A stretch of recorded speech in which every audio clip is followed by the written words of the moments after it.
So right boys, it's me again, alright, and I'm welcoming you with a cheeky squad report to start this episode off. Now, looking at my team, a lot of them are unhappy, and a lot of them are old, so I am sort of thinking about being thinking for the future. So this is why I went for Sam Morse. He's 25, obviously Jeff Hendrick left, and I need a young CDM or CM or something along those lines. So I did offer Buxton plus £841,000. So maybe Buxton, because obviously he's quite old. So get the old wood out the side and get in a new quality player. And the first game of the season is against Stoke. Of the episode is against Stoke. In 15-minute, Pritchard has his shot saved by Fritz and directs the ball into the net with a header. But it's offside. It's like, it was bollocks. I mean, you can clearly see it was offside, but I was dominating this game. I didn't know whether it was just because I was playing unprofessional, because I really didn't pay too much attention to the starting screen, but I was scared it was unprofessional. But no, it was world class. Rewind if you want. But 6 minutes later, Andrew Vyman, no, it's not, it's fucking Andy Vyman. I always fuck that up. It's Andy Vyman who had he went on a mint run, yeah, and just fired it past Fritz, and I was just, like, literally tearing Stoke a new bumhole. I was wondering if I'm playing on professional, like I said, because it was just chance after chance after chance. And as you see the next chance here, Phil Barsley crosses in an awful ball that we managed to get clear with Ince.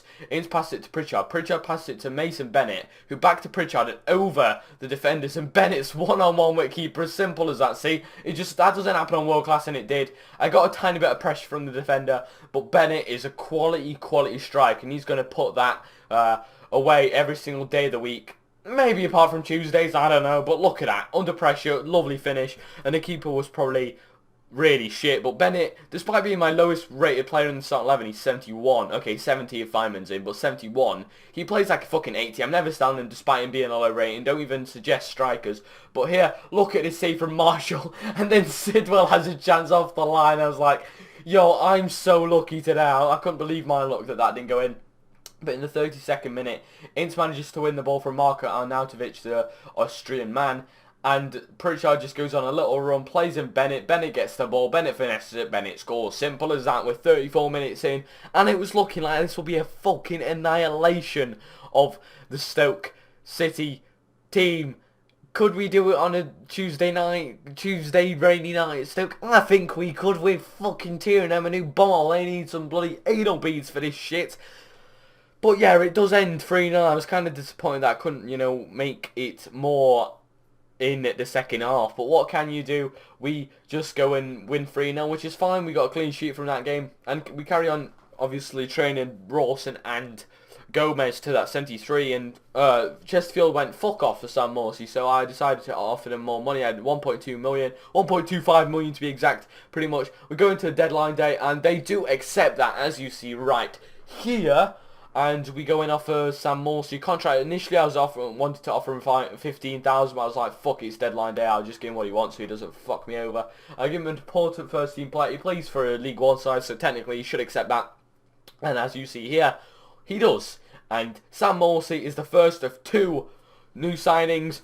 You've seen by the time, I'm not spoiling anything. I was looking through all the people I can sign on contracts behind. I saw Lucas Piazza, and I was like, well, I do need a quality left winger or a left midfielder, and he was like, it was between him or Moses, and I was like, yeah, but he's a bit unrealistic. But then I realised that he plays for Reading in real life, a championship side, so despite how unrealistic it is for me, technically he would go to someone like Derby because they were in, sort of the same quality side as Reading a couple of years ago. This is my mindset when I signed him.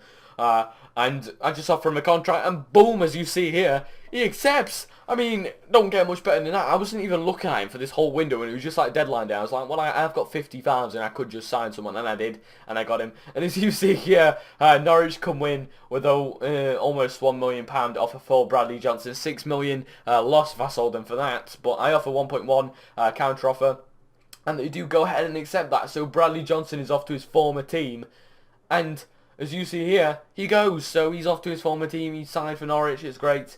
It's all good and dandy. I've got rid of some dead wood because he was not even going to play. Despite I really like him on FIFA, but he he was old, and I've got better players in that position currently, so I didn't really need him. We're going to the game at the iPro against Man United, and it started off with a banger. Wayne Rooney's shot was absolutely amazingly saved by Marshall. He's a quality keeper, but he's got shit. He's got nothing on David De Gea. Like, you don't understand. He screwed me over in this game. That was first of many chances where I should have scored. Look, this is another one. Morsi on his debut. How is De Gea saving that? I mean, bloody hell, I got so pissed off. He literally saved about 8 of my chances. And Memphis Depay had a cheeky go at goal. And you don't understand how angry I was here. I was like, that's just unlucky. It's just not one of those shots that normally go in. But it went in this time. It sort of looked kind of like it was bending outwards, so I thought it would bend outwards. But no, it goes in, and I'm unluckily 1-0 down. And I was like, well, I'm not going to score if David De Gea's in there. As you see here, third chance. Ings pass it through to Bennett. Bennett has a shot, and David De Gea save. You know, and then Antonio Valencia, to make things worse, was time wasting. I mean, you're Man United playing Derby County. How can you time waste? And I didn't care that I got a red card of Andrew Robertson, but instead of showing you the goals or the shots, look at how many fucking saves he had. He had 8, and he had man at match. Like, what a fucking prick. Granted, he is good in real life, but I should be able to score at least 1. But nah, it's David De Gea, lads. But I carry on, like I said, carry on bloody training those two to 73, which is taking surprisingly long now. I really do want to train someone else. But we do play the game against Aston Villa. And I give a debut to Farron Drawson, who wins the ball, forwards it through to Bennett. He passes it through to Kearney, who's I had to change him because the team was a tiny bit fitness. There was a bit of fitness issues in the team. So I do bring in Farron Drawson for his debut, club debut, and wins the ball. Kearney gets the ball, and this is, as you see, Farron Drawson passes it to Bennett. Kearney with a lovely pass to Bennett, and Bennett with one of the simpler finishes he's going to find in his whole career. And just look at this. Villa, like in real life, they're absolute dog wank. Bennett just runs on to the pass from, I don't even know what keeper it is anymore for Villa. I know I tackled Angel Crespo, and a lovely finish from Bennett. It looked so realistic, like just adjusted his body perfectly into the top corner, and Bennett has 2 goals now. Can he get the hat-trick? He couldn't get it against Stoke City, and as you see here, Charlie Taylor pacing it down this wing. I forgot this dude played for me still, but he did, and he assisted Bennett for his hat-trick. So Bennett does what he couldn't do against Stoke City. He got 2, but I just couldn't find him the 3rd. But Charlie Taylor, who, like I said, I forgot he played for me. I'm just completely. He comes back with a bang. He passes it to Bennett. Bennett, again, the keeper should be really doing better. I see why David De Gea saved all those shots now. And I didn't understand where those 11 shots from Villa came from. They're the lowest scoring side in the league, and I was like, well, they're not going to be scoring against me, are they? When I'm playing like that. And I finally do one more training, and that's basically how it ends. So I show you guys who the top scorers are, and Bennett's running away with it now. But anyway, this is Midge. I'm going to see you guys in the next episode 23, the final goals only, and until then, guys, I'll see you later.